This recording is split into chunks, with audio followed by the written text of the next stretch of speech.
Welcome to 1407 Gray Malkin Lane. This is the living memory of the X-Men. Don't let anyone tell you different. It's time for the weekly This Week in X-Men with Sterling Silver, Master Jarl. I'm the host. Okay, so we had some pretty big stuff happen in the X-Men this week. Yes. Two big things. We got an X-Men writer that actually likes Forge. Who knew? And they didn't punish him for not being with Storm. And we found out that Wolverine and Deadpool are getting their own movie in the MCU. Yeah. Oh, they confirmed Wolverine? Yes, yeah. It's totally confirmed. 2024. So I can't. Yeah. So with the Wolverine news, I can't wait for them to put Wolverine in the movie and then have Deadpool make fun of every other X-Men movie, just like he did in the other two Deadpool movies. Please. I'm still mad that we didn't get Wolverine in Multiverse of Madness. Some scene, something. What was he gonna do? I mean, people. Yeah, what did he have done? What was he gonna do? He was just gonna be a cameo. He was he would have just came in and said "Bub," and Hugh Jack would have collected $20 million. Some people are still upset that the rumor wasn't that we didn't get a superior Iron Man with Tom Cruise being him. There were so many expectations for that movie. I was actually half expecting that myself. I was. It would have been amazing because Tom Cruise would do something like that though. Mm-hmm. No, he would. Yeah, no, he would do his own stunts and actually make the superior Iron Man suit. I mean, all right, come on. Remember Tropic Thunder? He put in that whole fat suit, came a whole different person. Yeah, didn't even recognize him. Yeah, that's how good he was in the role. It just would be such a good character. He's a good character actor when he wants to be. Yeah. So how do we feel about Hugh Jackman and Ryan Reynolds? Yeah, basically they couldn't find another a replacement for either of these guys because they make too much money.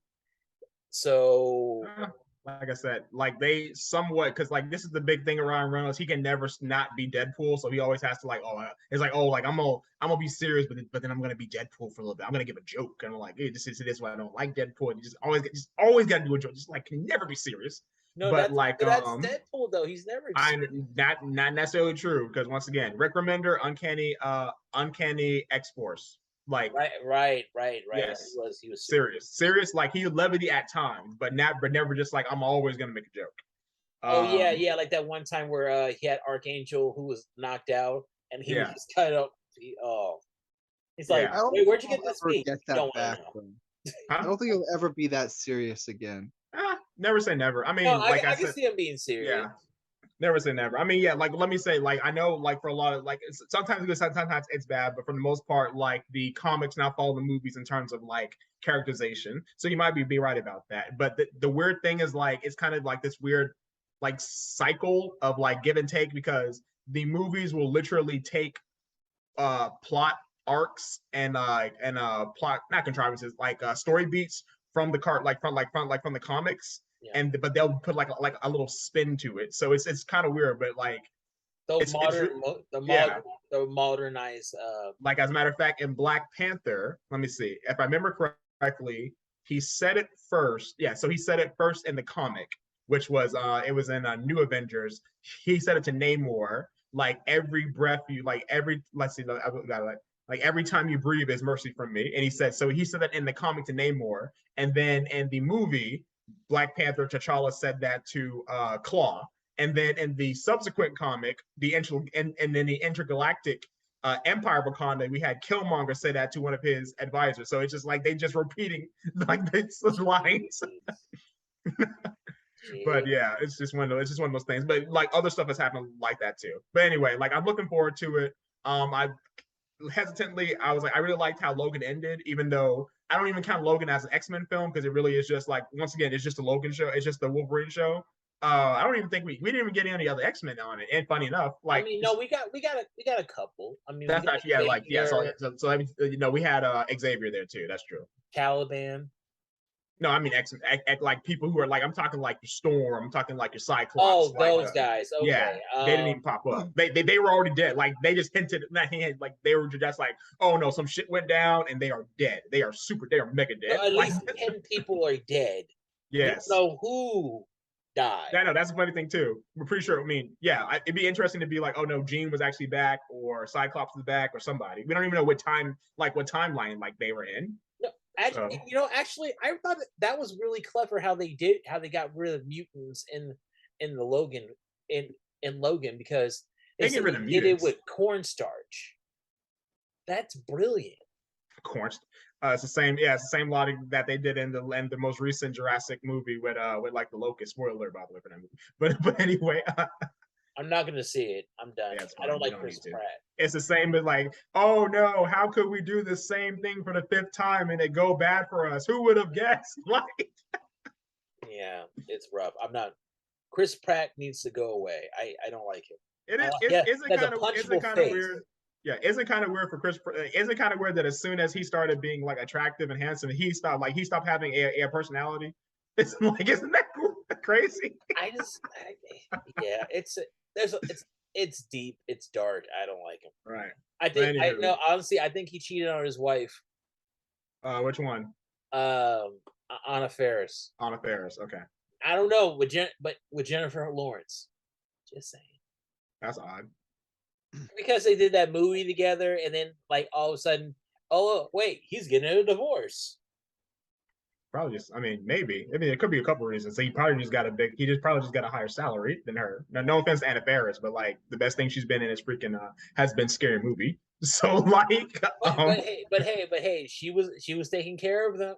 You know, we're not gonna get into this. We're not gonna get no. Right. So, we're not getting into my Hollywood conspiracy theories. One problem I have with the Wolverine Deadpool thing is that I feel like if they're introducing Wolverine to obviously, but if they're introducing Wolverine to the MCU alongside Deadpool, I feel like it's gonna almost set a different vibe for a Wolverine character than we maybe necessarily want. And it's going to be an older Wolverine because Hugh Jackman the guy that plays Deadpool, he's like in his 40s, right? Ryan Reynolds like 40. Yeah. Well, we don't know if this is going to be a younger Wolverine. Because, like, I mean, they could, yeah. I just don't see a 20-year-old operating alongside. No, not 20, but like late 30s, early 40s. Right, no, but that's just going to be. Then we might as well have the same actor come in and play it again. Yeah, Ryan Reynolds is 45, and Hugh Jackman is around that age too. Let me see how old he is. For real? Yeah. Oh yeah. Yeah, I know. I figured we needed to get in some young blood. Wow! Hugh Jackman is time ago. Hugh Jackman is 53. So. Are you serious? Yeah, he's 53. Oh my gosh! He is 8 years older than Ryan. 30 when he did Wolverine. When he did the first. Probably. Yeah, probably. Crazy.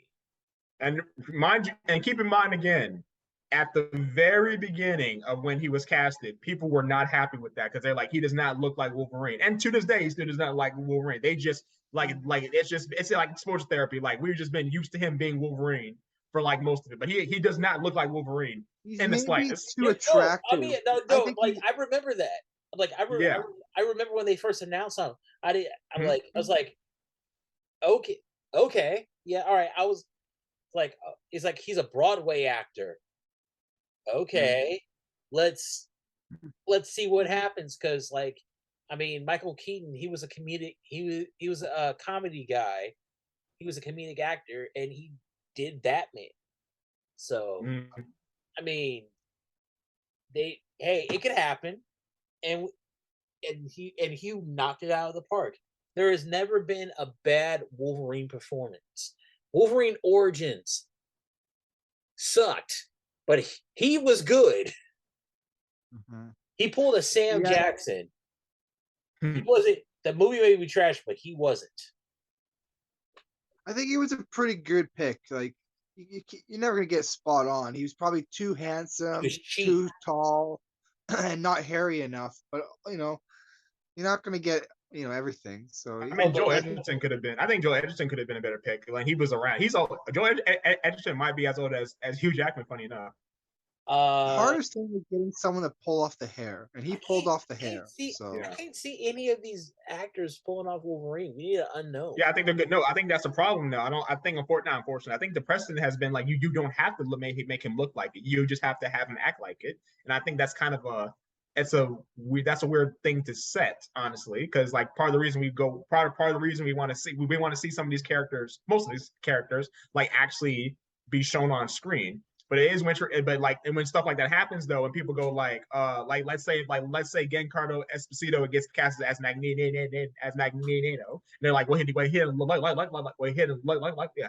doesn't look like him. I'm like, yeah, but neither did Hugh Jackman. So what you gonna do? Oh, come on, man, that's not cool. Like, I would like to see his audition. Oh yeah, I would like to see that. It's gonna be smooth. Yeah. JB Smoove. Can you imagine JB Smoove as Xavier? JB Smoove would be JB Smoove needs to be in something. I don't know what it's gonna be. No. JB Smoove needs to be Droop. Who? Dupe. The mutant alien thing. Oh, you see, I don't like.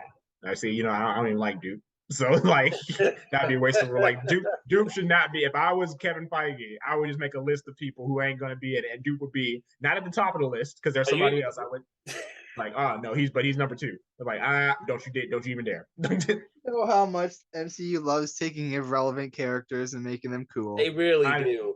I can see it as a cartoon. The biggest thing they've tried to do, not the biggest thing, one of the more prominent people they've tried to do is Howard the Duck, and we see how that went. Yeah, but also Guardians of the Galaxy. No, he was just there though. He wasn't like a main character. Oh well. Like they're trying to he's a cameo most times. As a matter of fact, the most prominent role he's been in has been in the Star-Lord T'Challa. It's Star-Lord T'Challa, and also like when Thor was in Vegas. Right. And that's in What If. What If, yeah. Okay, all right. Damn it. Yeah, I know that's the good thing and bad thing about the MCU now is like that they've casted all the main, like besides the X-Men people, they've casted all the people that they really can. Like they're just scraping the bottom of the barrel in a good way. Like that's like there's still a lot they haven't really gotten to yet. I mean, like DC. They got the Inhumans now, so they can try and do that again because they got the Inhumans because they're gonna do the Inhumans right this time. I mean, they haven't done Squirrel Girl yet. They haven't. Yeah, and they should have.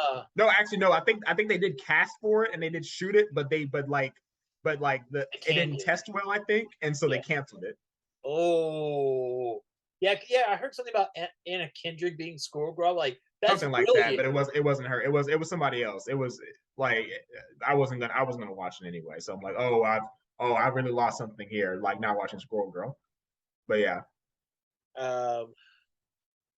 I hope they pick more like small time actors for these roles. Yeah, we got to get the same. We got to get more people for like that Australian woman for that plays what's her name, like Reagan or something from Game of Thrones. Reagan. Yeah. Yeah. No, I forgot her name. Oh, Emilia Clarke. No. Another one. Okay, well, Emilia Clarke is not Australian. The new one. She's not? Yeah, like whoever character she's playing in House of Dragon, like we got to get like people like her. Funny enough, also Australian. So maybe we just got to start pulling from Australia to do these roles. I mean, we've been doing that. I mean, Hollywood's been doing that for like. Ever. Well, Hollywood will quickly cast someone from either the UK or sometimes most times most times the UK or Australia, as opposed to like someone in-house like an American. I don't know. I really don't know why. I don't necessarily think that they're better actors. They're ugly Americans. No, I think part of that, but I just think also maybe they'll just get it's easier to get international appeal if you already have someone out, because like more than likely people are going to watch a movie in America if it's like that's been not filmed in America, but that's like an American production. But then once you have like some kind of person that's in like the main role, like for like international, like the UK, then you can get it. That's my guess. I couldn't prove it. Like I might be. I might if I like really. I don't know if that's true. Like Lord of the Rings, Harry Potter, Lord of the Rings. Wars. No, Lord of the Rings. Wait, hey, who would you say was the main character in Lord of the Rings? Frodo. Frodo. Elijah Wood. He's American. Gandalf was freaking Sir Ian McKellen. Wasn't filmed in America though. Yeah, but it's still an American production. I think it's an American production though. It is because New Line paid. Yeah.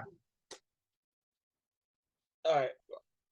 Okay. Yeah, like the production, not like the actual. I mean, it would be if unfortunately just America does not look like New Zealand, so there was almost no way that you could actually film like the freaking Shire. Yeah, it had to be like some kind of stuff like that. You guys have some jungle, like you have like a weird. Not like that. No, not like that. We got the redwoods. They needed fields. We destroyed all those. Yeah, we had to make it. So we have this thing called the Mall of America. Yeah, we took that out. Like yeah, you used to have the Shire, but now you got Mall of America. Hey, Mall of America has a Chick-fil-A now. That is true. It also has a Mr. Beast burger. Does a Shire have it? You look like Mr. Beast. No, you look like Black Tom. Just because I'm a white guy. Come on now. White guy with the Mr. Beast haircut and the Mr. Beast facial hair. I look like the principal of an elementary school, so we're good. Oh, wow. We're in a parent-teacher conference. Yeah, I know. Which one's the parent? Anyway. Oh god. All right. So yeah. X-Men 15. Yes. How do we feel about it, you guys? Liked it.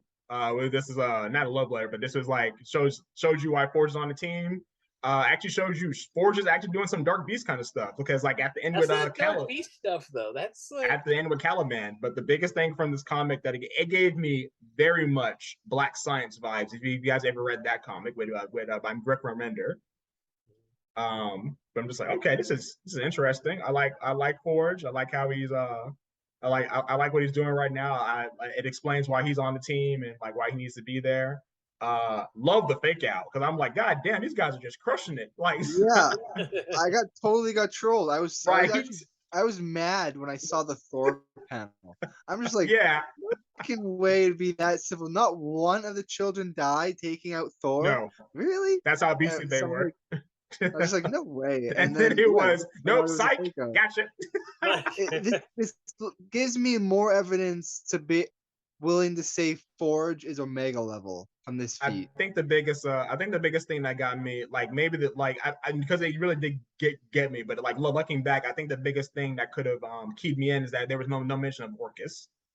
And they probably wouldn't have known about Orcus. Orcus is steering clear of them.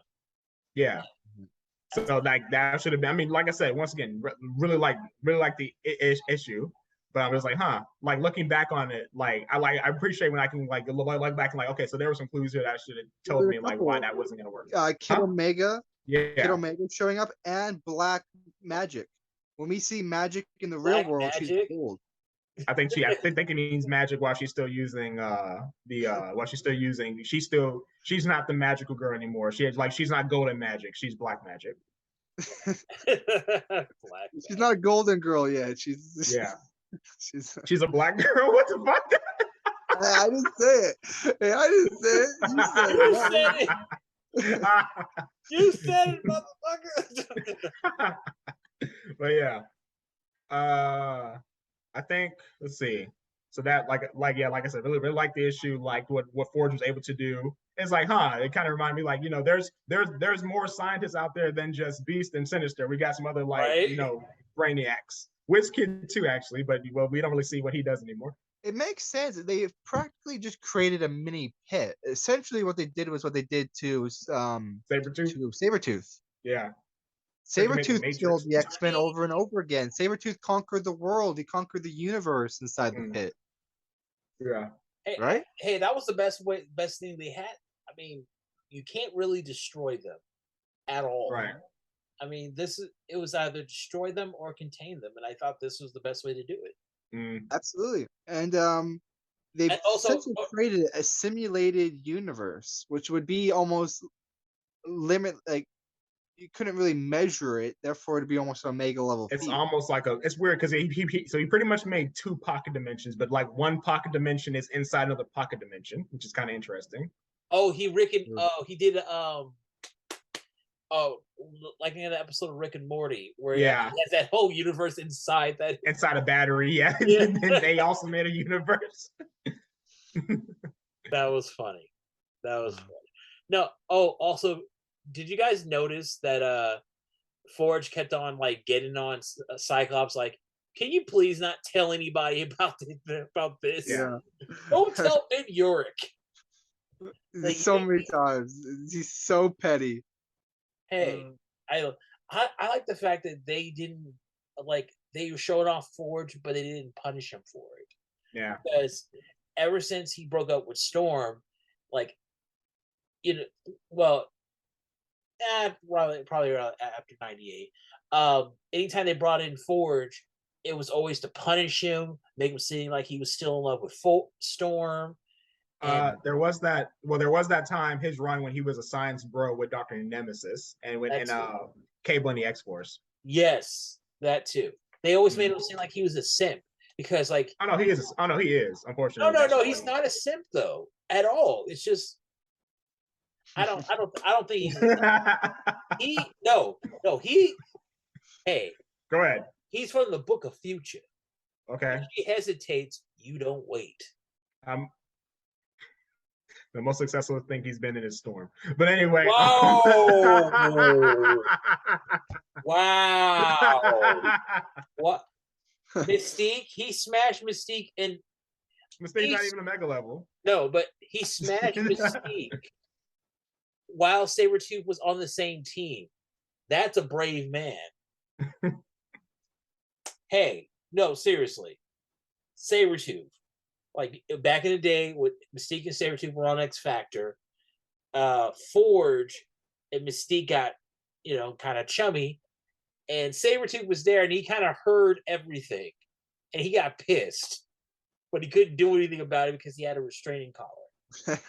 It's funny you mentioned that. Like, side note, like, I always remember him because he's one of the more interesting characters, particularly when it comes to like the lineage of like X-Men or like mutants. Yeah. Because that would have, if they brought him back, or I don't know if he's dead. I mean, he probably still is dead. If they bring him back, he'd actually be a pretty good conflict for the X-Men, particularly with Core. At least in the early days, it would have been. And that's Graydon Creed, or because he is a human born of Sabretooth and Mystique. If I remember correctly, I think that's what it was. Yeah.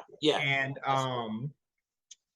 and that's interesting because he grew up to be a politician. Right. So that'd be interesting to be like, hey, like, you're saying specifically that humans can't be on here, but I literally was born from you. Like your DNA is my DNA. Yeah, but they both abandoned him. So yeah. No, I just think in the early days I would have been intro. Like, granted, this is all on Hickman, because he should have mentioned that. But I'm just saying it's like a missed opportunity. But maybe in the future, maybe when they're scouring the internet, and like the writers that find our podcast, because obviously they listen to it and watch it, like they'll take the idea. But you guys, that one part where Xavier and Forge are having a drink. And the telekinesis. Okay, I'm gonna be upfront with you guys. I always thought the telekinesis for Xavier was more of a myth.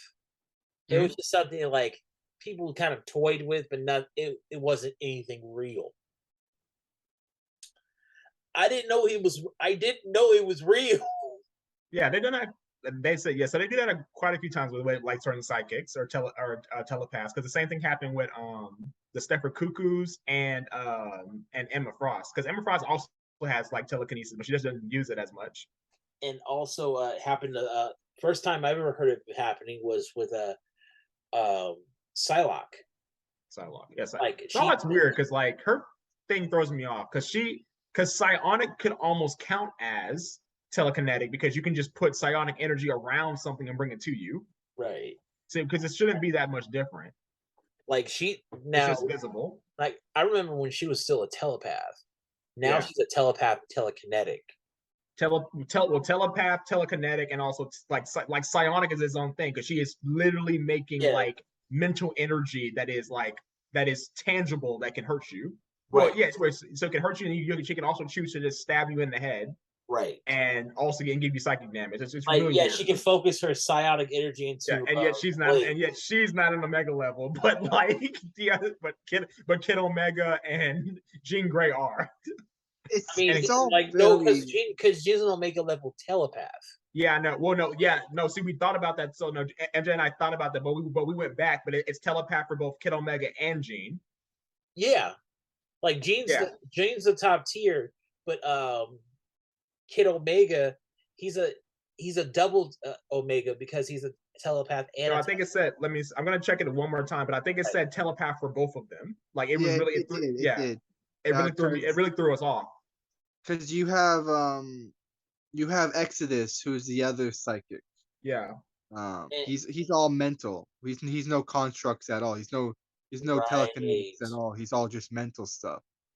And he's the Omega for that branch. Let me see. So we have two Omegas for the same thing. That's why it is entirely possible that they're retconning Xavier into being an Omega level. Yeah. I don't think he's an Omega level yet, though. Right. Jean Grey, it says telepath, and also for Quinn Inquirer, it says telepath. So it's like I don't know how they describe. I don't know how they differentiate it. Exodus is go ahead. It just feels like no, sorry, go ahead, finish with Exodus. Yeah, Exodus. Okay, that's even Exodus is telekinesis. So like I just don't. I mean that makes sense, but I just don't know why they didn't. Because like for a while we thought it was okay. Well, Exodus could be telekinesis, Jean could be telepathic, and then Kid Omega is psionic, but that's not the case at all. Like both of them are telepath, are Omega level because of other telepathy. Right. Mind you, right, go ahead. So I think Xavier might be Omega level now because we have that one quote where Storm says, he's the strongest psychic in the universe. Okay, yes. All right. Then we have him. I have a response to that. Cap. Go ahead. Cap. No, originally Cap. That was definitely a little bit of a Cap. She was just blowing smoke. No, that was Storm that said it, so it wasn't. No, it was Storm. No, I know. Storm. I would say it was Cap for sure if it was Xavier saying it, but it wasn't Xavier saying it. It was someone else saying it. Now, granted, to be fair, Storm is the queen of being grandiose. So, but like, right, but she'll talk all the shit. You have to think that they have to write comics for most people being idiots, and I definitely thought it was leaning towards Cap, but then we have this issue with him saying, "You're more powerful every time you come back." Yeah, I don't know why that's the case. I don't know if does he just remember himself better? Like, oh no, I was better than this, and then it just happens. No. Actually, they said that early on. Like, they come back more powerful. And so MJ, if I correct me if I'm wrong, could they eventually like if they keep dying, wouldn't they eventually become Omega? That's what I'm wondering. Like, I'm wondering, is it the natural evolution of the deaths? Did he ask for it special? Did he go to Mrs. Sinister and be like, make me Omega level? Because so how it's been explained is that the 5 subconsciously make you better, in addition to Proteus giving you 10% extra mass every resurrection. So if he's doing that every resurrection, that 10% could be building up and building up and building up until you become Omega level. I don't know.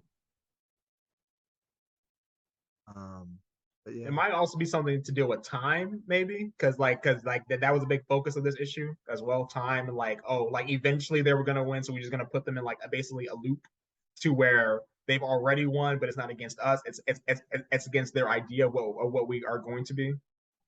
Well, it was just to buy time to go into the vault, right? I think so, because I think that's true, but I think maybe the loop was going to be infinite. I'm not too sure about that because already it seems like someone has broken it. By the way, I don't know. What do you think that is? That was one we saw. I think she had a name. Like, I will say it was refreshing, but it was kind of weird too. I don't know if this was always the case, but all of the names are Spanish. I don't know why. Oh, because they're in South America. They start off. Okay, that makes South America is more than that, but yeah. Okay. Yeah, they're in Brazil. Yeah. Okay, so it should be Portuguese then. True, actually. True. You're not wrong, actually. Actually, let's go back to the great Mike Carey's run on affectionately called supernovas. I know that's happened before though, because like Sunspot, because like writers back in the day didn't know the difference between Brazil and the rest of Latin America, and like they literally had Sunspot speak Spanish. I'm like, you're supposed to speak Portuguese. Hey, we all know what kind of people they were. Right, and so later on they just wrote it to where he knew that he was just so affluent that he knew Spanish and Portuguese. Hey man, he was rich. In the Marvel universe. I know. No, but he was exclusively speaking Spanish. In Marvel, Brazil speaks Spanish. We all know that. Come on now. That would be funny. They just say that. Like, no, that would have been a great thing in Multiverse of Madness. Like Brazil, yeah, they all speak Spanish here. Wait, what? It's like, wait, what? So what do they speak in your world? Portuguese? Really? But all in all, I really like this book. Okay, so I like how we found out that Cyclops intentionally picked Forge because Cyclops knew Forge was working on something for the Professor. Yeah, that's pretty much that. Yeah, that was kind of established in the Met Gala one and the Gala thing, the Hellfire Gala too, because like Forge said specifically, like if it gets in the way of anything, I'll take care of it. It is a bit of a letdown because it had nothing to do with Orcus. So like your whole master plan to defeat Orcus had nothing to do with Orcus. I'm a little like, so I guess can it be applied against Orcus in some way? Can Orcus walk through some door one day and they catch him inside of one of these reality portals? Well, unironically, he seems to have fixed it. Like he literally made a black hole gun. Unless that was fake, I'm like, just shoot that at Orcus.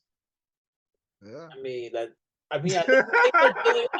think they're dealing with the early. They don't have to deal with Orcus right away. The Children of the Vault are way more dangerous than Orcus. I see. That's they can take out Nimrod by themselves. That would be that'd be another thing. Yeah, just teleport them to the Nimrod base and call it the day. Have them fight each other. Supposedly, this branch of Children of the Vault are supposed to be Omega level. That was the whole idea, that they have finally evolved from Alpha level to Omega level thanks to the Survivor dude. Darwin. By Darwin. But based on what we saw from their powers, they don't look Omega level. They had to create water bubbles around Omega level. That's not Omega level. That's like Alpha level at best. Let's see what they were able, like based on what we saw them able to do. They were able to burn Colossus, which is actually that's hard to do. That's very difficult to do. They were able to. He's just the heat of steel. Yeah, but it was from the inside. It was from the inside out. Yeah, he was cooking them.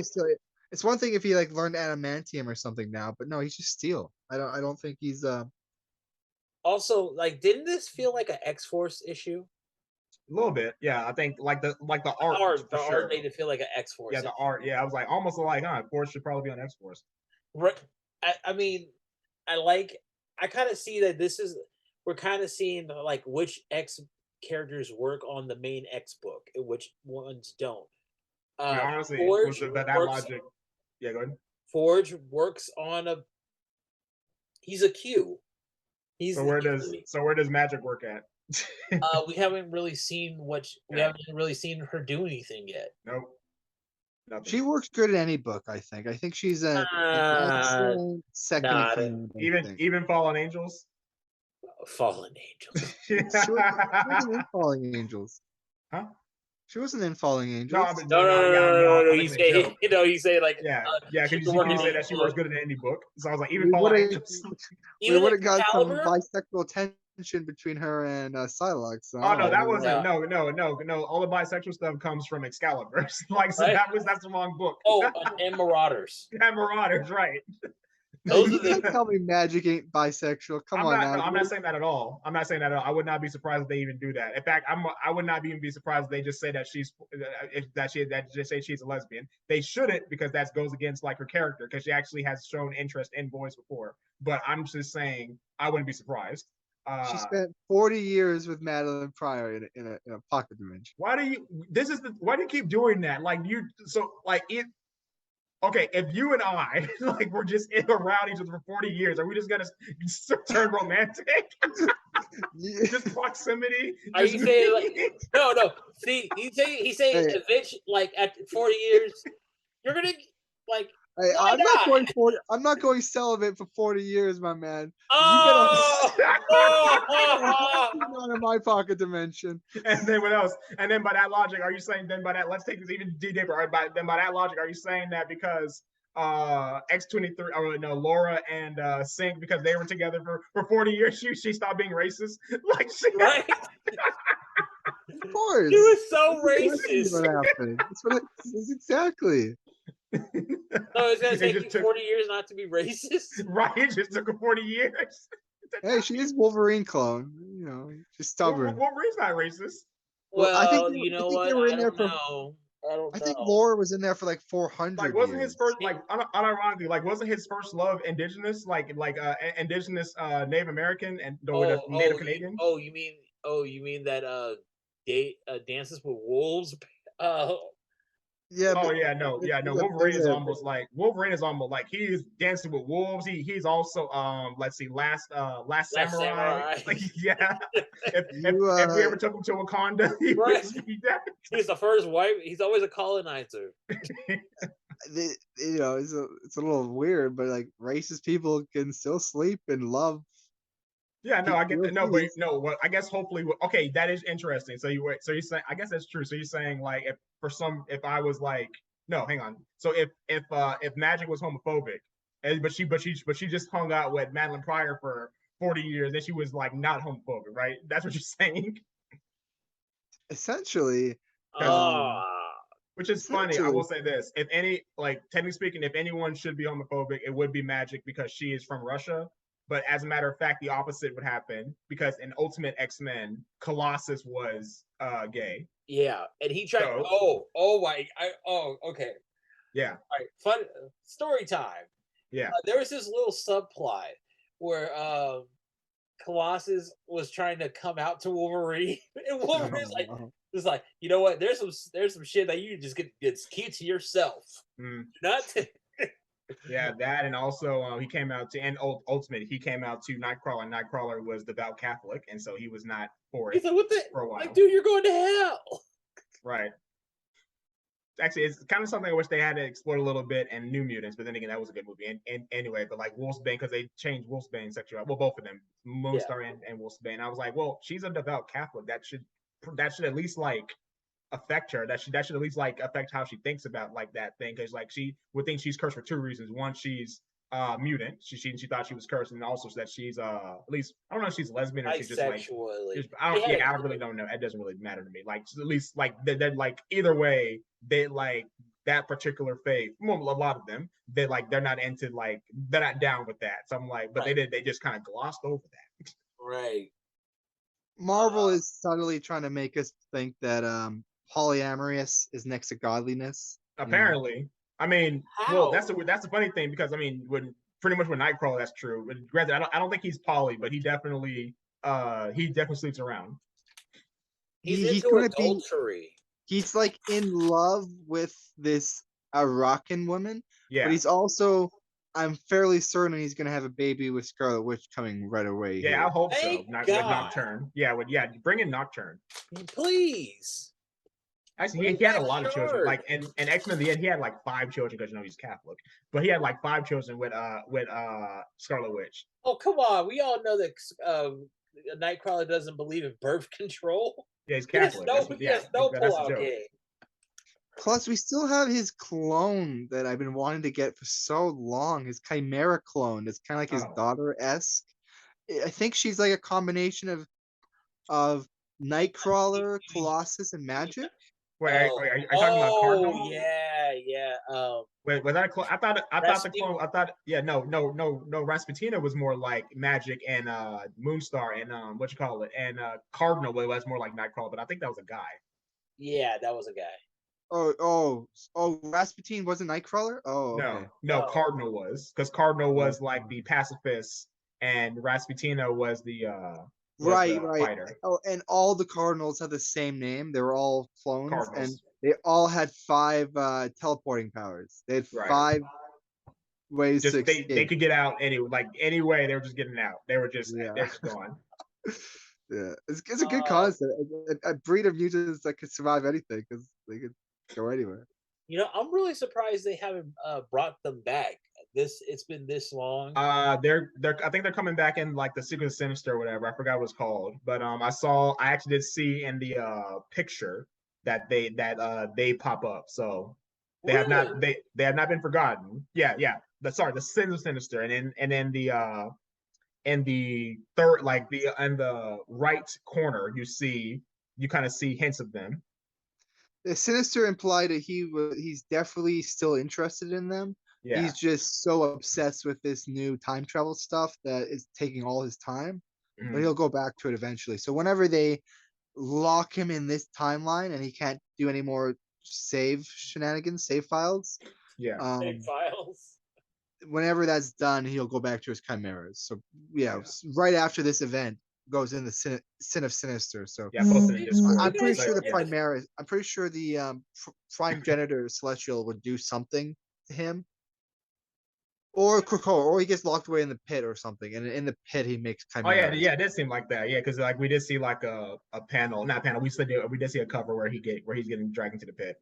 Doesn't it kind of seem like Mr. Sinister is kind of like he's kind of like Rick Sanchez. I mean, at this point, he pretty much is, because he can just he literally just like, okay, if I mess up here, I'll just make a new universe. Right. He is evil. He's definitely. I think he has the best interest for Krakoa, but the best interest for Krakoa isn't necessarily the best interest for the future world. Like, he wants to get with Krakoa surviving. He survives long enough to then form one of his empires. Right. He's Steeler cult. He's lubing up Krakoa for him to like take it. Yeah, everyone. I mean, that wouldn't be too surprising. I'm actually kind of surprised Emma Frost isn't doing that, really, because we don't even know what our plans are. We're supposed to like. All I know is that she's going to manipulate people and then be upset when she herself is manipulated because she cannot learn from her mistake. God, that is so weird. It's still weird. She's just like character flaws. You just got to have. It's like, you got to have something. So that's hers. I just don't get. And also, since Destiny has been around, she's been completely useless. I mean, every now and again, like when we need a memory, which she doesn't. I guess when we need a memory of Storm and lingerie, she's right there, and God bless her for that. Like that's what we need when we need her most. She's right there. Oh my God, you guys are insane. Emma Frost hasn't failed though. Like Xavier and Magneto have massive failures that they need to make up for. Emma Frost, come on! How was they supposed to know about Moira? Well, spoiler alert. I mean, Magneto's dead, so you can't even. Well, Xavier being the most powerful telepath in the universe, I don't know how can you possibly know? So you're saying that he should have seen it coming? Well, Emma saw it. Wow. I mean, he is, but he can't tell the future. Emma saw it in seconds. She saw the truth because Emma was worse than people. No, she saw what they wanted to show her. So Emma sees your flaws where Xavier sees your hopes. Yes. It's bullshit explanation because Moira's hopes were to kill the mutants. So I think once again that kind of, see, this is my headcanon. I think specifically that's just like what that's that kind of comes down to like how you are as a psychic. Like Xavier is ultimately he believes in the dream, so he'll look at what your dreams are. Meanwhile, Emma Frost can, this kind of goes back to her being, her always trying to please her father. And that, as a matter of fact, she's not actually even a natural blonde. She actually has brown hair like you, but she dyed her hair because her father told her that she was ugly without blonde hair. So she can only see the flaws in people because she can only see her own flaws. And her dad looks like Scott. Just saying. Right. But I was going to ask you something because you're more into Arakko than I am, or at least their customs and cultures. So my question is, because right now, to our understanding, Magneto is dead. Like, he's just dead. Like, yeah, I don't give or take. We'll see what happens with that. I don't think Even in the, dead. but my question is, because we saw Cable, is it against Krakoan, or like, would it be against Arakan tradition, or like their or their culture, if Cable body slides and stops Magneto from dying? Like, would that be seen as like cheating? No, I don't think no, so. Because they had no problem with healing Aura when she got her eye punctured. There seemed to be zero. They have the Rocco has their own healing gardens, and they imply that we got to take Aura, the eyeball girl, to there to get healed, and that means that there's a mutant that uses their powers on you to heal you, and it didn't. No one seemed to be at any flaw with that, like that's not a rockin' culture. We can't do that. She has to heal herself. There's nothing like that. So, in addition, it seems like not even resurrection is against Krakoan policy. I mean, Arakan policy. The whole White Sword is one of their OG Arakans. But did he go though? Did he leave? Now, that's true. I thought he stayed on Ameth. Now that's true. Now, to be fair though, they have changed custom, and they established that Genesis did not like the night seats, and so she did away with them. But now they came back. So they have changed tradition before. They have, and but the aura of I'm talking like tradition and law are slightly different, and their traditions are changing, but we don't so much know if their laws are changing. There is no law that says you can't be resurrected or you can't be healed. I know that for sure. It's just frowned upon. It's just frowned upon. And there is a law that you can't be resurrected and be on the Great Ring. Right. But there is no law that says you can't be in a Arakan. So even if Magneto is resurrected, he can still chill out on Arakko. He just can't be on the Great Ring. That's wild. But all right. So who is the most dangerous faction to Krakoa as a whole? In terms of against them, or you mean on Krakoa or against Krakoa? And right now, located in the Sol system. Sure, yeah. Who is their biggest threat? I would say the horticulturalists, because they can just shut down their entire. They can just shut down their entire gates. They did, but Beast, he got some of their technology, so like they can just make new technology. He has a spot yeah. Also, where's the last time we seen them?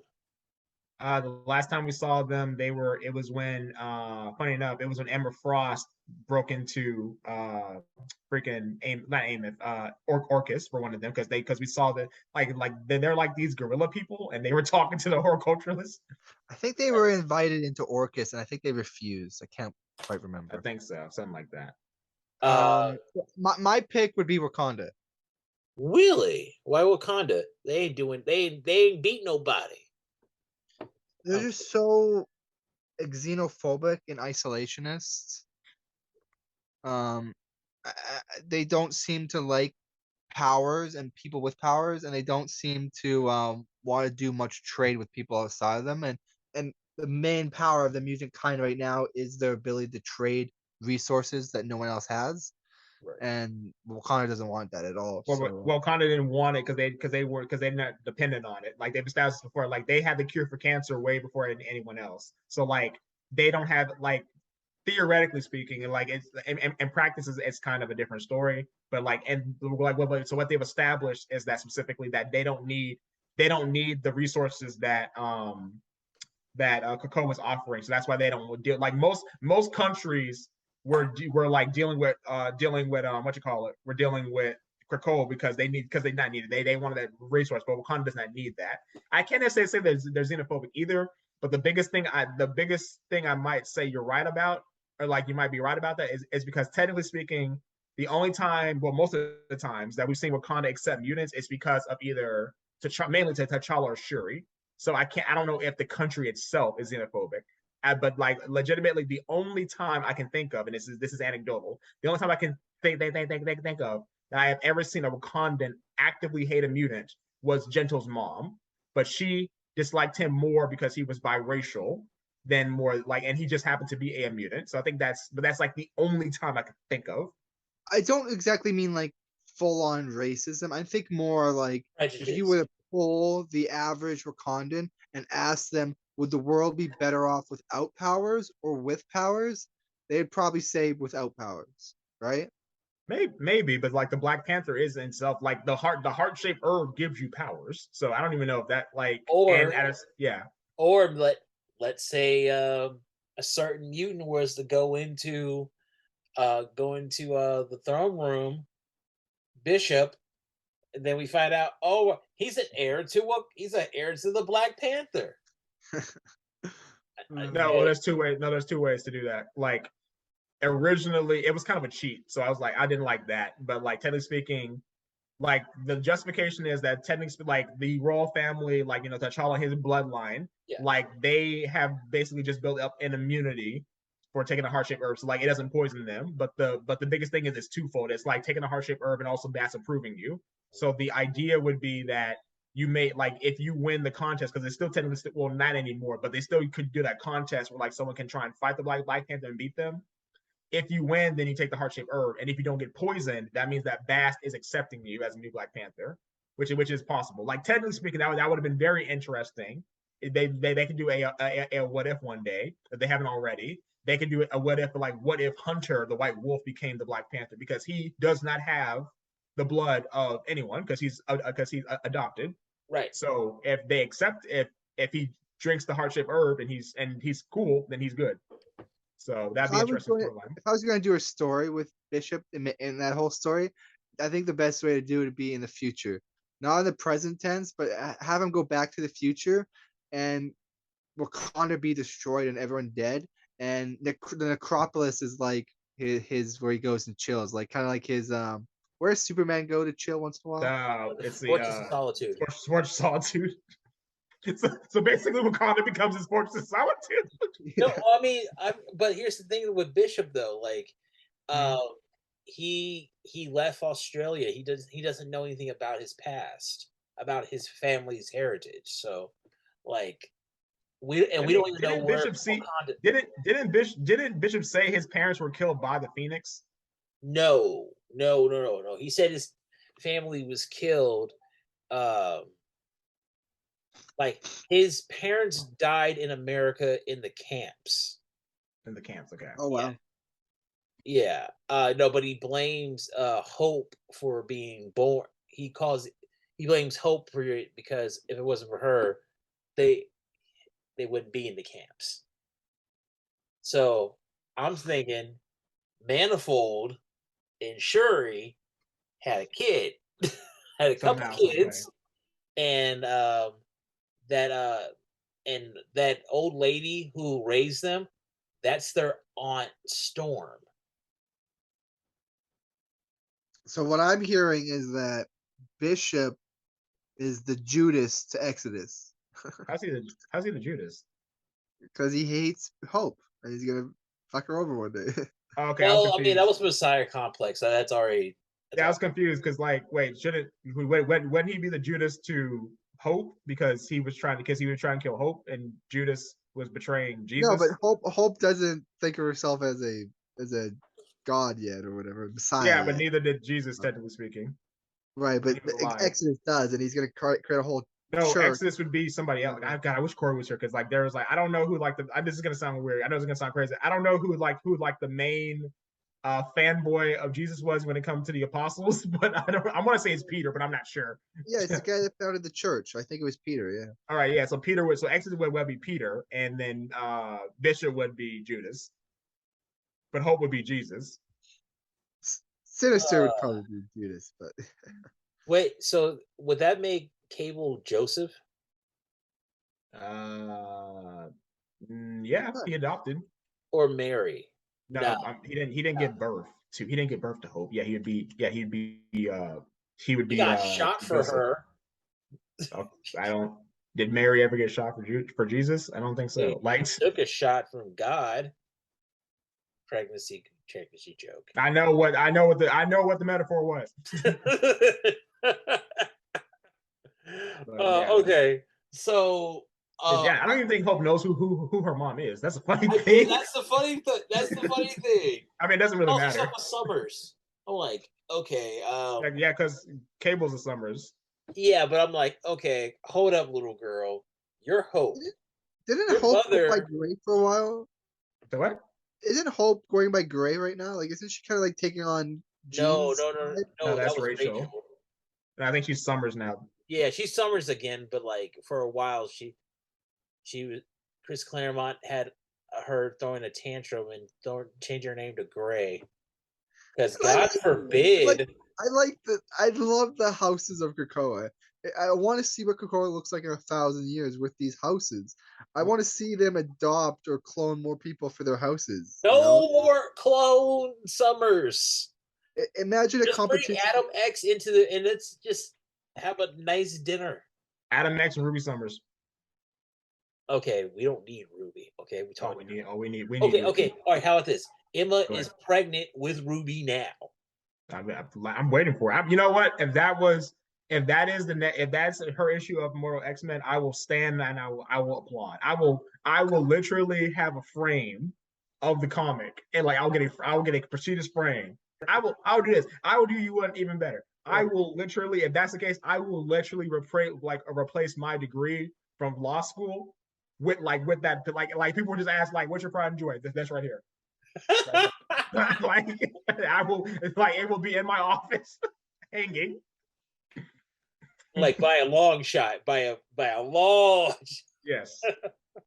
Like prominent. It will be like because in my office, there's my degree from law school, there's my license to practice law, and there's a picture of Malcolm X.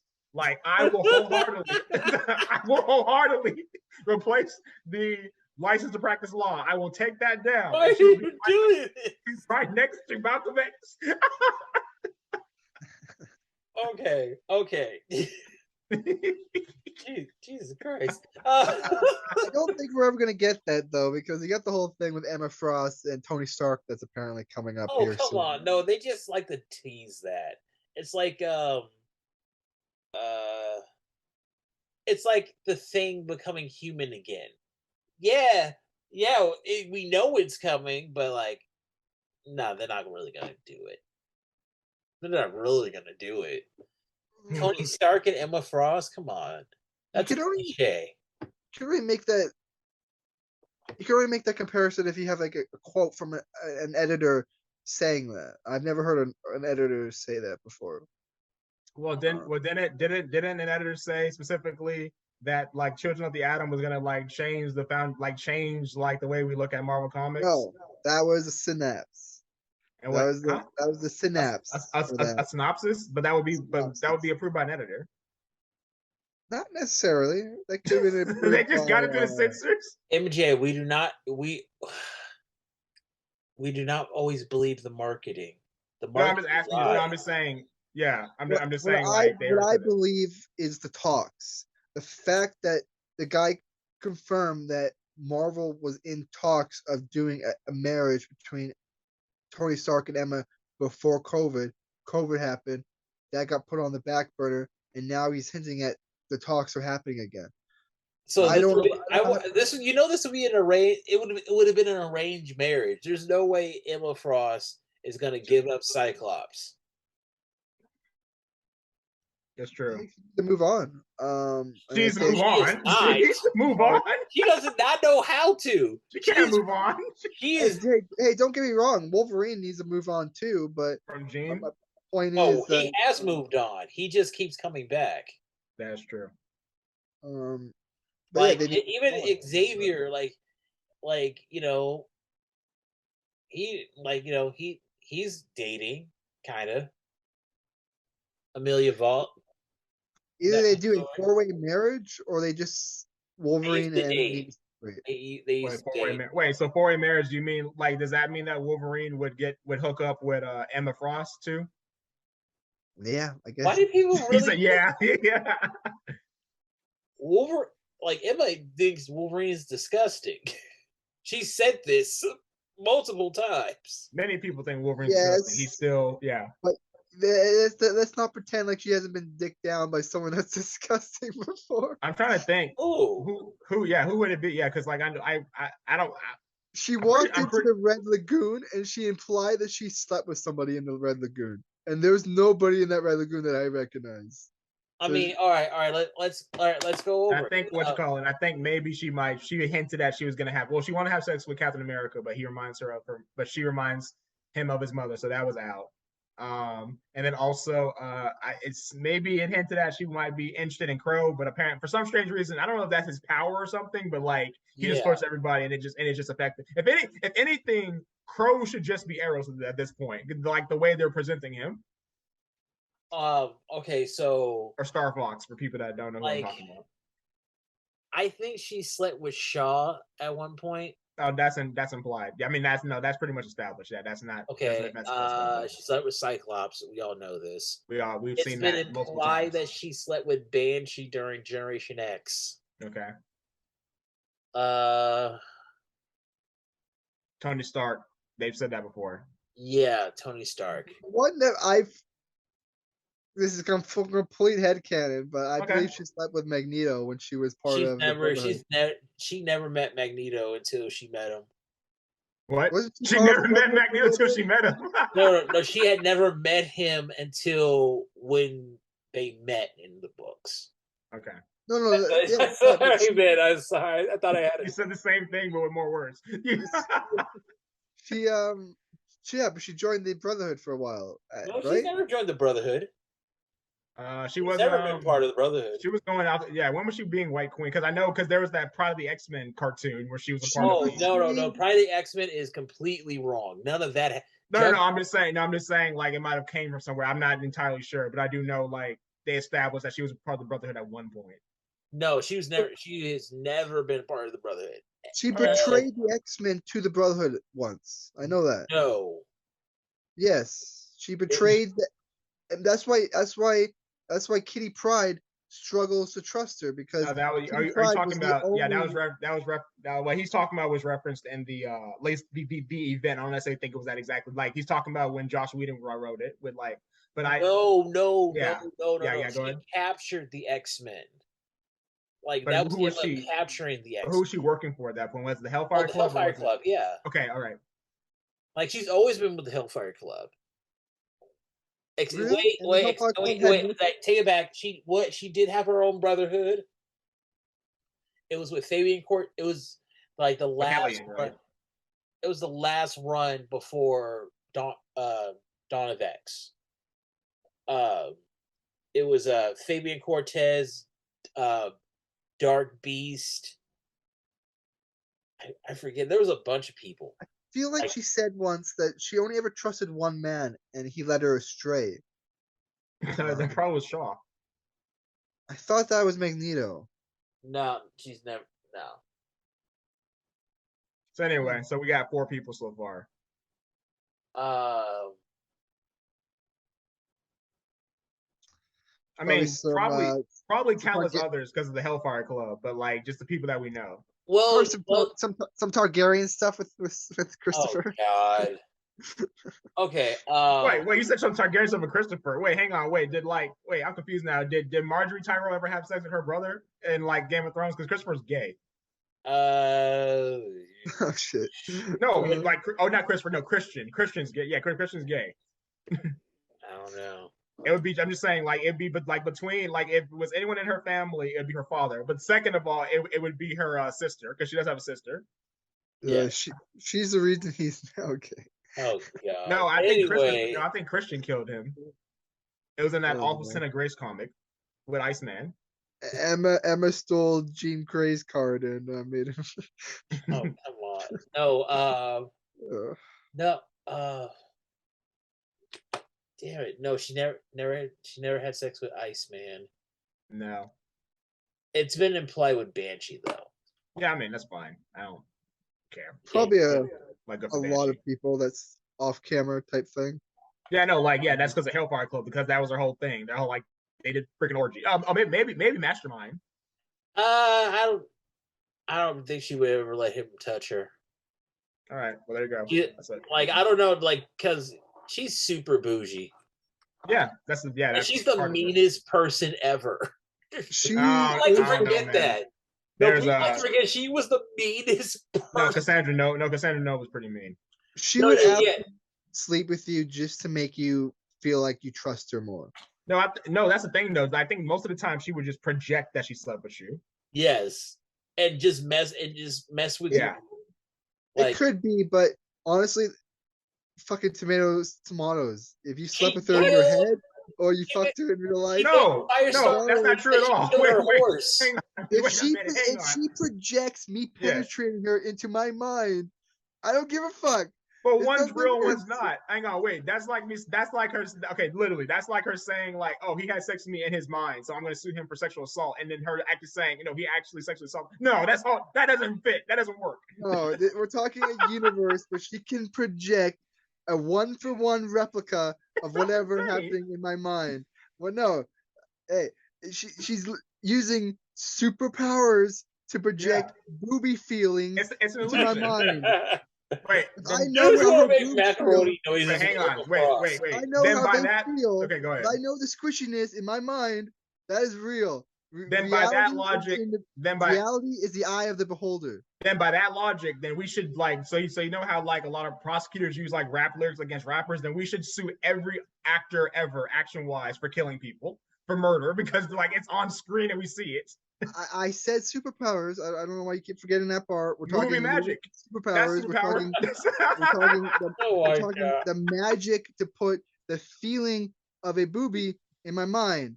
So if it's what you call it, like unless like you're saying that she's changing the feeling, that the feeling that's in my mind is not the real feeling it would be. So based on with a movie, because sometimes with a movie is like like they have that a rumble feature. So if that happens, then we got him. I'm coming for you, Liam Neeson. Stupid. No. Okay. So personally, I think the Krakoa's greatest threat is probably itself. That's a cop out. Oh, okay, fine. Okay, I think the Illuminati, this new Illuminati. Yeah, I agree with that. Who's part of it now? That was going to be my Richards, T'Challa, like Black Panther, Stark, Namor. Okay. I think did you just call it T'Challa? T'Challa. T'Challa. I don't like T'Challa. T'Challa back. T'Challa girl. T'Challa back girl. Ain't no T'Challa back girl. Oh God. I didn't know what a Hollow Black girl was, but all I knew was I wanted Gwen Stefani dead. T'Challa Tyrone. I ain't no Hollow Black girl. T'Challa back. Oh God, man! You want to talk about gentrification?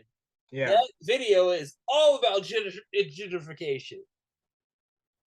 No, seriously, you guys ever get a chance to see I've seen the video of I am let me explain to you. I am vastly interested in Gwen Stefani. I know exactly that part. You're like, wait, it's the part. Oh, that's it. Okay. No, I am deeply familiar with Gwen Stefani. No, but this was a great week for X-Men. For X-Men fans, I feel like we got something great with Forge. We skipped the whole comic. I don't know if you want to Avengers. Oh, you know what? We don't do Avengers in this house. Nah, I'm kidding. What's up? What happened in Avengers? It was pretty good. It was just mostly about Tony Stark. So Judgment is not over. Yeah. It got confirmed that while the Celestial is killing the world and the Avengers, X-Men, and the Eternals are inside his body trying to kill it, it's still judging them, which would imply that Judgment is not over. Mm-hmm. Why is it still judging you if it's already deemed everyone? Well, it didn't judge everybody else. Well, actually, that's a good question. Now, granted, it could just be because he's still inside, like he's literally in the Celestial, so maybe you get like a second chance if you keep trying. What if it's all a cop out? I think it's all a cop out. I think it's all an illusion. I don't. Yeah, think like we're gonna see. He's gonna blow up the world. It's gonna be in that. I will say one thing though. They still established that Thor's dead. So like, Thor's dead right now. No, Thor, Sydney, London, all blown up. And Thor dead. I don't think any of that's staying. I don't think they're gonna resurrect Thor via the Krakoan process. I think it's just all an illusion. I think, or if it's not an illusion, the Celestials is gonna reverse time. Probably. This is worse than Matrix Resurrections. You know what I want them to do? Actually, I want them to just go to a different universe. Like, actually pull a Rick and Morty, and they just replace. They just go to a blank, like a blank Earth, and then just restart. How about like a universe where Marvel doesn't have to do an event every year? We can't. We don't live in that reality, unfortunately. Like that's a constant. Yeah. We don't need events every year, though. How will we know everything's connected if we don't have an event that connects everything? Well, why don't we have like at the end of the last event, we set up breadcrumbs and have it lead up to the event. If you're gonna do a big event like this, it should be like every 5 years at maximum. Thank you. But small events are okay. Like Hellfire Gala, that's an event.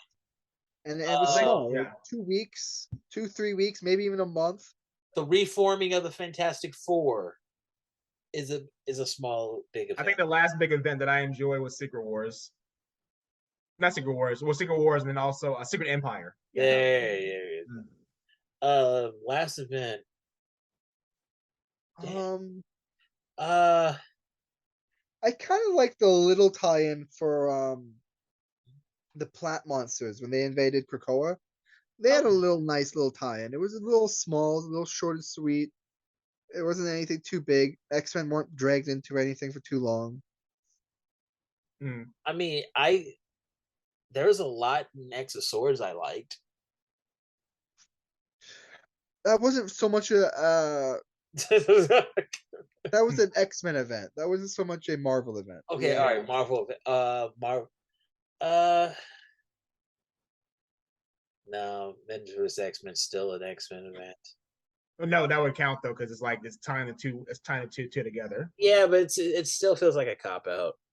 I'll probably have to go with Civil War 1. Yeah, Civil War 1 was really good. I know that was way in the past. Almost 20 years. Almost 20 years, yeah. That's crazy. Hey, man, you can't beat the classics if they're classic. But you know what? Actually, Axis was pretty good for a minute. Man, like no. Hear me out. Okay, remember, I'm listening. Remember when like everybody got inverted and like okay, when Rogue we got Gray Skull, when Rogue and Nightcrawler were after Mystique, and Mystique's like, hell, we can talk about it. It's like, oh, now you want to talk? Mystique and Sabretooth, yeah. That was great. And Tony Stark was a complete ass. I mean, like, but really leaning into it. Well, there was he was that was under Tom Taylor wrote that, I believe. Right. That was Superior Iron Man. Right. Like all the villains end up being heroes. Yeah. It was such a silly concept. No, but that's actually, let's see, it was not a spinoff, but that's because technically speaking, Havoc and Wasp have a daughter named Katie Summers, which we don't. Kang took her, and we still don't know what happened to her. How does every big Marvel villain have beef with the Summers? You can't beat perfection. Yeah, that's true. Just happens like that. Like, right, like Your Honor, he's simply built different. Like he's like. Hey. There was one last cool thing I want to mention from the Avengers comic. Mm-hmm. Tony Stark. So they might be retconning this, or maybe this has always been a thing in his character. But the Celestial basically is talking to him, and and basically implies that the reason he learned to build things is because watching his parents die in a car crash, he's always wanted to build things better so that better machines means less people die in his mind. Right. And they also I said that issue was both a love letter and also a vicious scorn to Tony Stark. Because he also said they also said all you've been doing since is just making a bigger machine. Now look at you. Now you're in literally the armor of a celestial. I'm like, God damn. True. You just always make every armor you make kills people. Now you're in the biggest armor that's killing everybody. I was like, damn. All right. So what? All right. Before we log out, what is the worst Marvel event? The worst Marvel event, Marvel wise. Now, see, I was gonna say X-Sword, but said Marvel wise. Oh, I know. It's gonna be X-Men versus Inhumans. Wow, so early. No, because it's just it was unnecessary. I mean, I almost want to say Death of X, but that seemed to just be that just seemed to be an X-Men event. Right. Yeah. House of M.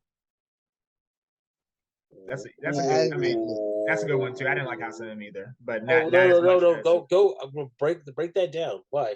Oh, for me or him? For me, my worst trope is when you're stuck in an alternate reality, and everything is just gimmicky and nothing really matters. Cause in 5-6 issues, everything's gonna be reverted back, and so it was such a drag. Yeah, they did it better. For me, they did it better in Age of X. So I pointed that one better. I didn't read Age of X. I quite literally skipped it. It's fine. One of the better. I would say it's one of the better depictions of an alternate road, because she actually became this character called Legacy, and pretty much anytime a mutant died or was dying, she would actually touch them and get their memories, so they would still memories and powers, so they would stay alive basically in memory. So I like that. Right. I would say had a pretty cool costume. 1 second, Corey. I would say the worst. Man. There's also Shadowland, but that's another one. I'm gonna go Dark Realm. Dark Reign or Dark what? Dark Reign. Dark Reign with Daredevil? No, wait, no. Damn it! You took my good one. You took Inhumans, so I had to come up with you put me on the spot. All right. I'm gonna go with damn it. Avengers vs. X-Men. Okay. The first one? Yes, the first one. Oh, sorry, no, that's actually the second one, because they had fought before, but it was way back in the day. Okay, the 2012 one. Yeah, the contemporary. That's fair. You knew the Avengers were gonna win. They didn't even win. They took out the X-Men.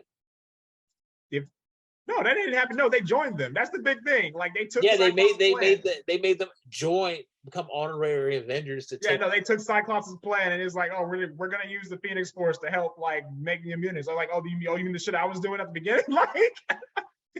God, I hate. We watched Magneto take on half the Avengers by himself at the Hellfire Gala. True. He took on Vision, Iron Man, Captain America. Granted, they all have iron in their abilities. Yeah, to be fair, I don't think the shield is magnetic though. It's vibranium. No, he did. There's enough other alloys in the shield that he moved the shield. Okay, I would have to check back again. All right, Corey, we were talking about Hugh Jackman and Ryan Reynolds announcing. Oh yeah, I saw that, and I'm like, just to get it out of the way, I've kind of unplugged from reading a little bit. I've got a few things on pre-order that I'm following. I did a glance of the X-Men thing. I'm like, okay, Ford just built something new. I'll get back to that later. But I saw that, and I'm like, look, Reynolds is enough of a marketer, because he has so many businesses now and he helped make a lot of the Deadpool movie ads. If we get to a teaser, I'll be like, all right, this is real. But I'm like, okay, something must have convinced Jackman to use up the last of his shelf life. And that's money. So much money. All the money. Money and having to tolerate Ryan Reynolds for a little bit in a good way. It's just he's getting a check every appearance. Yeah, I just need, if we're gonna, all right, so this might be going down, but however Deadpool 3 is cooked, I need some sort of scene honoring the comics panels that went, what's wrong, Wolvie, or whatever. I lost my healing factor recently. Oh, where were you, little Wolvie, when you lost it? It could be all right, this is just speculation. It's gonna have something to do with that incursion thing, that Doctor Strange. Yeah. They're both gonna jump over to the MCU, and no, Deadpool is, well, because Wolverine's gonna sacrifice himself. We don't know what the story is. Let's just see what they're gonna do. We know the incursions are happening. That's true. No, we know that, but we don't know. I just want to see what they're going to do. Deadpool 2 was not better than Deadpool 1. It was actually pretty mediocre, honestly. Better fights. Juggernaut was great. Okay, better that's fights. a scene. Juggernaut was amazing. That's a scene. That's like you got to be given. Like, that was what Juggernaut was in there, maybe 10 minutes. Like, what? So what about the rest of the runtime? Cable. Josh Brolin was the best Juggernaut we've ever seen, though. Come on now. That's amazing. The only other one we got was the next 3. I know. American Chavez was the best American Chavez I've ever seen live action, hands down. For real. So next week, though, we got some really good comics. Yes. We got X-Men Red. Yes. Which Storm is apparently fighting Iska. They're going to get her off the we'll council. See what happens. She's going to curb stomp that hoe. I can't wait for her to explain this, some new stupidity with this. It's my mutant powers. I can't help it. She's going to be like Dale from King of the Hill. You know how I get. For Storm to be the strongest Omega level, I think she only has to beat like 3 or 4 more people. She's not the strongest Omega level. I'll say this. She's the strongest Omega level now because Magneto is dead. I'll say that. she beat Magneto once. So. When? She froze him. She's the one that defeated him when he went all pissy at Hellfire Gala or whatever. She beat him at Hell. Wait, what are you talking about? When was this? I'm pretty sure she's the one that defeated him at Hellfire Gala when he got all mad with Scarlet Witch not being. I thought it was Quicksilver that beat him up. Yeah, Quicksilver beat him up during those badly named Trial of Magneto things. Quicksilver did his version of the Flash family's infinite mass punch to make his I don't remember Storm being there, funny enough. Yeah. I thought it was Quicksilver. Yeah, you're probably right about that. Regardless, I have a panel of both of them looking at each other saying we can both kill each other in seconds. That's so funny. I have another panel where like they're pretty much doing softcore porn. Which one is more recent? Oh no, mine, because freaking how it was Al Ewing that wrote it. And last X-Men Red, they pretty much said, "Oh, we're getting intimate." I'm like, what is it? What am I reading? Yeah, it's like yeah. So basically, I think she needs to defeat Iska, Jamie Braddock. I know. Also, I forgot the guy that breathes metal. Like, why didn't you just make a metal heart, Magneto?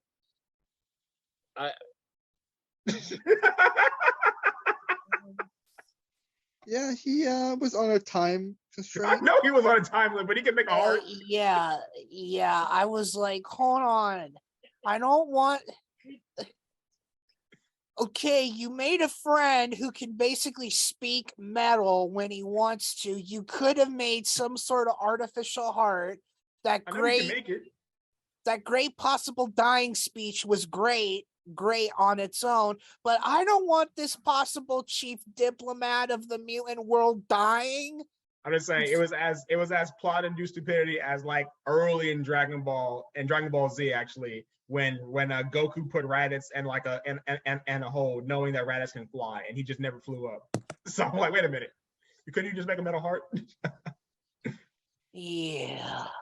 For one, we don't know if he can make something that intrinsic. He is an Omega level, so probably can make an artificial heart. Make something. Like it doesn't have to actually be a heart. It could be like a cube that pumps blood. You know, it's like. Magneto mentioned 2 or 3 ways, and then the comic mentioned another 2 ways. And Storm. It would have been one thing if he's because he said specifically like it's taking everything within me to like do this. And I'm like, okay, that makes sense. But then Storm came and supercharged. I'm like, bro, come on, he's right there. I don't think he's dead. I think the Celestial created a scenario where he could not live. He created a scenario where he could have gone back and healed himself, but then he could not fight. He would not have had time to fight in that final battle versus Uranus. Now, mind you, though, also. Because I forgot what I think it was an act proper. Like there was literally a panel where Iron Man spoke to Storm and Magneto, and they did another supercharge, and we did not see that in that, and like we did not see that in this panel, like in like that comic. So it happened. It must have either happened before or after. The best thing that happened is if it had happened before, but he was still supercharged. No, they didn't supercharge to defeat Uranus. That wasn't the point. It was to kill one of the machines. Yeah, it's for Uranus. It was just to make Uranus think that they were going to fight. Uranus is cocky, so he gave them time, and then that time gave Iron Man time to hack the shit. Right. But did that happen? So that must have happened after then. Yeah, after they liberated Mars, they then went to fight Uranus. It wasn't so much that Magneto needed to be at his most powerful, he just needed to be there. The fact that the guy that Uranus had already killed is now standing in front of him, Uranus was like, I don't know, was taken off back by that, which gave them time to hack. Right. Yeah. Okay, Corey, what to you is the worst event? I thought we were. Well, unfortunately, I don't know if I can answer that question because I've only been an active nerd for only a couple comic events. Like the first event I actually followed was Dark Knight's Metal. Then it was War of Realms Mach 2. Then I remember Absolute Carnage. And then it was Death Metal, and then a few others, and now we're in the middle of this. I meant like Marvel event. Okay, well, my least favorite event. I guess it would be King in Black Mach 2, because not that I haven't had a chance to go back and read it again, but just Bill, after watching Bill's reviews too much, I see too many Silver Bullet weakness spots in it. Fair enough. But this is me with the caveat, I have not gone back and read it and everything. Yeah. Okay. Side note, I did see Bill.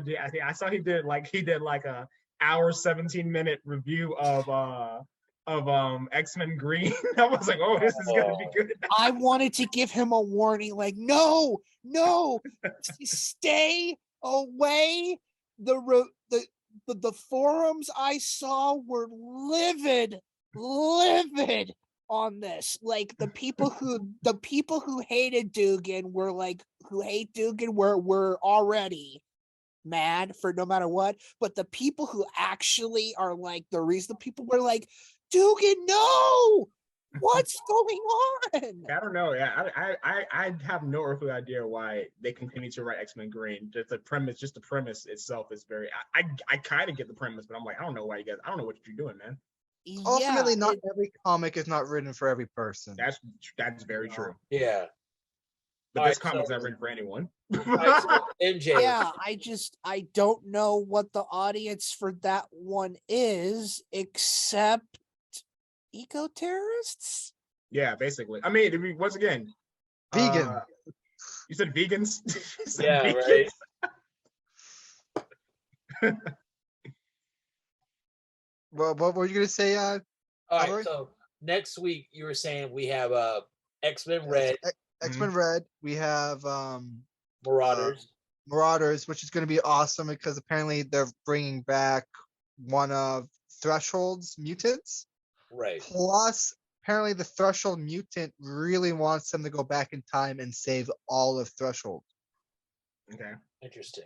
Apparently that's what else we got? wants. And this mutant looks like a male Dazzler, which is funny. Oh yeah, that's where you put it. Like I didn't know where that. Oh, was. that's he looked like the Ziggy Stardust. Exterminators? So I posted something in our Discord.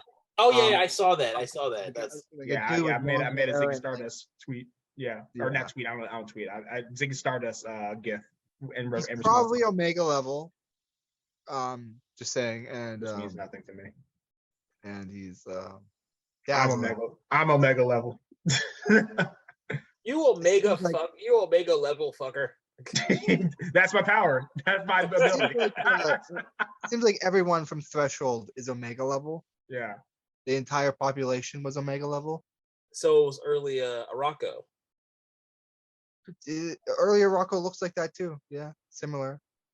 Are we getting exterminate? Are we getting XXX exterminators? Yeah. Right. No, that's next week. That's no. So yeah, I'm like nothing good's coming out this week. Then like, X-Men Red. Give me the Grindhouse bombshell bimbofication. Give me the book I want. Give me the book I need. The thing I like about so now the good thing about X-Men Red is going to be that apparently they're counting up the casualties. Okay. Finally, we're going to know the casualty count. I've been fighting with people for weeks, and they're going to say one person because it's going to be Magneto. That's it. That's it. Stop getting into social media fights with people, Dragon. Please. How many people died on Arakko? Some people say 1 million. Some people. Technically speaking, no. Well, no. Technically speaking, none because they're not people. Fair. I'm gonna be so fucking happy that we're gonna have a count. Let's do this. How many do you think died? I think 20,000, but 20,000. Okay. Because they have implied. But Arakko has like 1 million mutants though. So that's the point. That's the problem. Is Arakko has 1 million mutants, and there's people like Druid that said there'll be significantly less at this time, and another person says travesty is still happening on Arakko to this moment, and this is like hours after Uranus has already left. So I have no idea how many people died. It could be 100,000. It could be 900,000. It could be 90% of Arakko is dead. I think only like 50,000 are dead. But you know what, MJ? This does not knock out Cassandra Nova's highest score. She's killed more mutants in a shorter amount of time. True. She's killed more mutants than an entire YouTube ad. Yeah, I don't know if we're ever gonna beat it. Like, not as long as a YouTube short. 14, 15 minutes. Would we consider? We don't know if this is confirmed yet. But if Iska eradicated all of the minds inside of Legion's mind, would that be the greater feat? Every mind? I don't even know how she would get in there, first of all. But she did. She walks through the gate, the portal, the Krakoan gate into the waiting room, which the waiting room is located in his mind. She started eradicating all the people in the waiting room, and so Legion unleashed all his minds on her. And she might have killed them all. So she might have killed 1 billion minds. But that goes back to it might take her a while. So 1 billion minds is a bill. That's a lot. Yeah, no, that's a lot. It's kind of like if for anime watchers out there, or you could have read the manga too of Hellsing, like where Alucard had to like spend like 30 years killing like every other life besides his inside there. Like it's possible. He fought in all the Great Crusades. He fought in all the Crusades. So of course he would have 1 million plus bodies. Yeah. But granted, still though, it only took him 30 years to kill 1 million people. That's still insane. To think. I thought he was I thought he was from the Crusades. No, what I'm talking about specifically, and for Helsing, he wouldn't be from the Crusades because like the Crusades and that because Vlad Tepes was after Exodus. Exodus is from the Crusades. Yeah, I'm talking about a character from an anime. Oh, never mind. No, I'm clarifying for MJ. Yeah, Dracula. Dracula. Isn't Dracula from like the Crusades? I don't think so. No. Let me see. Vlad Tepes. Vlad Tepes. Wallachia. So Britain had its own form of crusade when they were hunting Catholics. When they were becoming Protestant, they hunted all the Catholics in the country. That was that thing's more like an no, Inquisition. that was it's just called a general persecution. That's it. Vlad Tepes, the inspiration. Vlad Tepes, the inspiration of Dracula. Well, yeah, the Crusades. They say because there were several of them. They said the Crusades started in 1095 and then ended in 1291. Vlad was born in. Let me see where he's born. Yeah, Vlad was born between 1428. So yeah, it was way after. Yeah, he was born between 1428, 1431, and he died. And the historians say he died either between December of 1476 or January 1477. Yeah. Oh yeah, it's after. This is like. And let me be fair. When I say after the Crusades, I mean like the Crusades that we're normally talking about. We don't talk about like the Third Crusade, but there's other stuff like the Children's Crusade, stuff like that. Yeah. And that's not that propaganda piece try to make Scarlet Witch look, Oh yeah. So another event that I hated. Yeah, Children's Crusade. Oh, it's not my fault. Yeah, it was. You know what you were doing. That pretty much is what that is pretty interesting. I wonder, like, the person who originally wrote House of M and Bendis. I wonder how he feels about like the whole thing of people going like people actually can't choose or say like for certain like if she was wrong or not for doing what she did. And the answer is yes, she is wholeheartedly wrong. Like there's no ifs, ands, and buts about that. Like but it was also company mandate though, because Joe Quesada had told him like, yeah, there are way too many mutants. You need to cut them down a little bit. Yeah. So like it's really he shouldn't have to make it her though. It would have been one thing if she took away all powers, but yeah, she stripped them of just the mutants, leaving them extremely vulnerable to be murdered and assassinated in their human forms. Yeah, I guess that's it too. Like she did that and then she didn't try to help. I guess that's the big issue. Like she just kind of like she's like I'm telling you guys, she is Candace Owens. She's the mutant Candace Owens. Ooh. She's not even that anymore because she's not even a mutant. I mean, hey, you know what? Okay. She got a redemption. Okay, here's my headcanon. Mm-hmm. Okay, you remember, this is another reason why like Axis was good, but I don't like the ending. The ending killed it for me.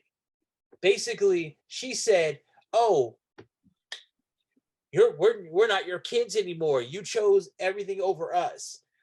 And then all of a sudden, the High Evolutionary was like, "Oh yeah, like you're not really Magneto's kid." Well, that was because of editorial for sure. Yeah, no, but like it's just like